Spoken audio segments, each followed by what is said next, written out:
अब तक आपने देखा क्या सुना कि नारद भगवान विष्णु से सहायता मांगने आए।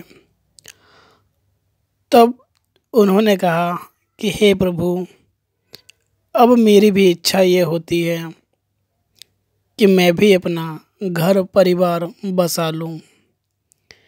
भगवान नारायण ने देखा, बोला, अरे नारद, तुमने तो कामदेव को जीत रखा है और अब तुम गृहस्थी, ये मोह माया बेकार है।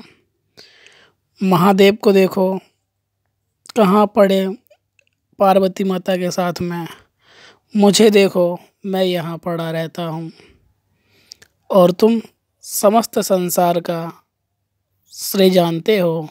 तुम भ्रमण करते रहते हो और तुम पूरी सृष्टि देख लेते हो। नारद बोले, हे प्रभु, अब मैं थक चुका हूँ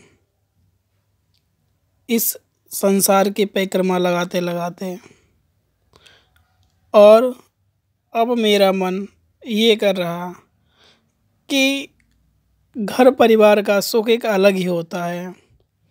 बच्चे हों, पत्नी हो, कभी चरण दबाएगी, कभी कुछ अच्छा बना के लाएगी, और संसार में है ही क्या। अब माँ लक्ष्मी से देखो आपकी वैल्यू, आपके पास माँ लक्ष्मी। प्रभु, मेरा भी घर बस जाए। और मैंने अभी एक स्वयंवर देखा है,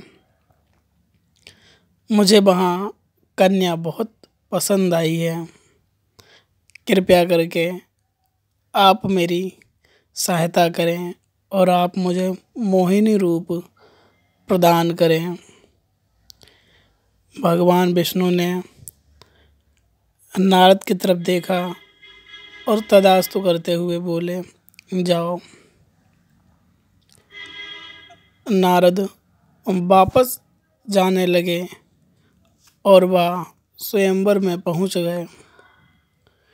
अब नारद को ये सोच रहे थे कि मैं तो मोहिनी रूप धारण करके आया हुआ हूँ, तब अब मुझसे ही विवाह होगा और उसके बाद मेरे पास समस्त शक्तियाँ होंगी।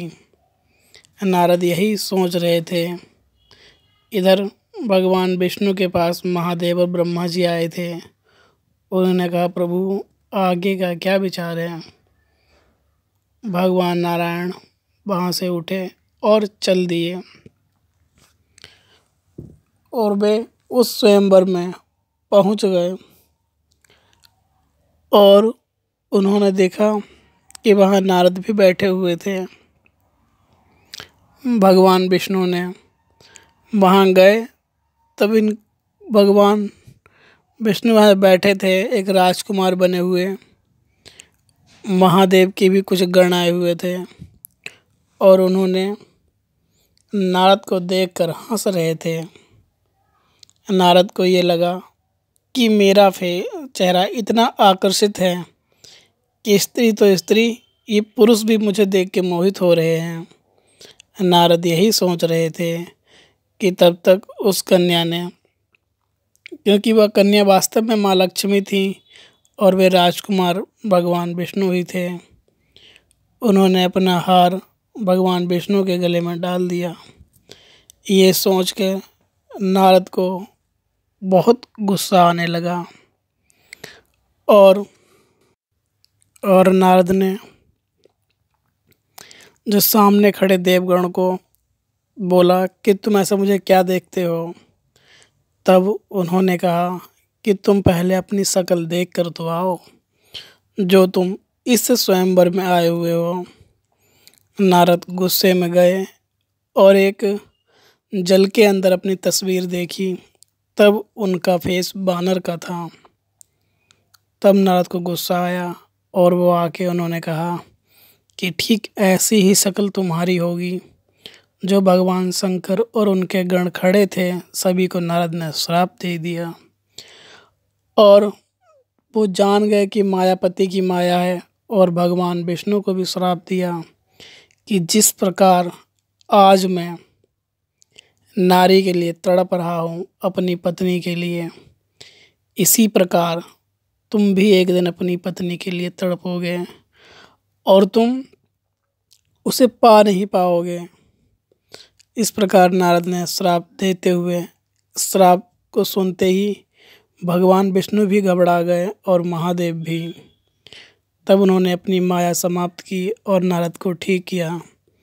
तब नारद ने कहा कि ये आपकी सहायता करेंगे। इसीलिए फिर भगवान ब्रह्मा जी जो थे वो सभी का लेखा जोखा लिखते रहते हैं और नारद की तपस्या भी व्यर्थ कैसे जाती। इसीलिए जब भगवान विष्णु ने राम रूप में जन्म लिया तब आप देख सकते हो कि उन्हें माँ सीता का सुख नहीं, क्योंकि स्वयंवर होके आया, वनवास चले गए भगवान प्रभु। जब रावण को मार दिया, जिस रावण के लिए सीता माँ के लिए रावण से युद्ध किया, जब रावण मर गया तो उस सीता का भी सुख व्याप्त नहीं हो पाया। तो ये सब कर्मों के फल होते हैं और ये नारद का ही श्राप था जिससे भगवान विष्णु को मिला हुआ था और महादेव जो हनुमान जी के रूप में और जो उनकी सेना थी वही सब वानर सेना बनी थी। जय सिया राम। इस चैनल को सब्सक्राइब करें ताकि इसमें ऐसे और आध्यात्मिक जुड़े हुए गुरु जी के सत्संग और अध्यात्म से जुड़े हुए सत्संग आपको अपडेट होती रहेंगी और आपको चीज़ें मिलती रहेंगी। जय श्री राम।